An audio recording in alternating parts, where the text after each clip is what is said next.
ভারতের পশ্চিমবঙ্গে ব্যাংক থেকে টাকা তুলতে গিয়ে অবিশ্বাস্য ঘটনার মুখোমুখি হয়েছেন এক গৃহবধূ। তার অ্যাকাউন্টে দেখা গেল প্রায় ৭৫৯,৬১,৯৫,৯৫১ রুপি রয়েছে। এই বিপুল অঙ্কের টাকা দেখে রীতিমতো হতবাক হয়ে যান শেরিফা খাতুন নামের ওই গ্রাহক। এমন ঘটনা ঘটেছে মুর্শিদাবাদে। জানা যায়, শেরিফা খাতুনের স্বামী এবং অন্যান্য আত্মীয়রা তামিলনাড়ুতে পরিযায়ী শ্রমিক হিসেবে কাজ করেন। সেখান থেকেই তার দেবর শেরিফা খাতুনের সেন্ট্রাল ব্যাংক অফ ইন্ডিয়ার অ্যাকাউন্টে ৩,০০০ টাকা পাঠিয়েছিলেন। সেই টাকা তুলতে গিয়ে তিনি অ্যাকাউন্টে কয়েকশো কোটিরও বেশি টাকা দেখেন। শেরিফা খাতুন জানান, তাদের পরিবার অত্যন্ত দরিদ্র। হঠাৎ অ্যাকাউন্টে এত বিপুল পরিমাণ টাকা দেখে তিনি আতঙ্কিত হয়ে পড়েন এবং তার হাত পা কাঁপতে শুরু করে।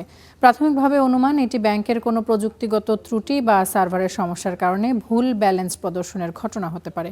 বিষয়টি খতিয়ে দেখছে পুলিশ এবং ব্যাংক কর্মকর্তারা।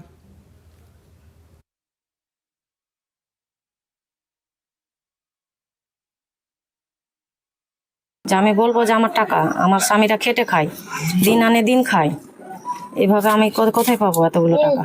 সাহায্য পেলে আমার তো উপকার হয়।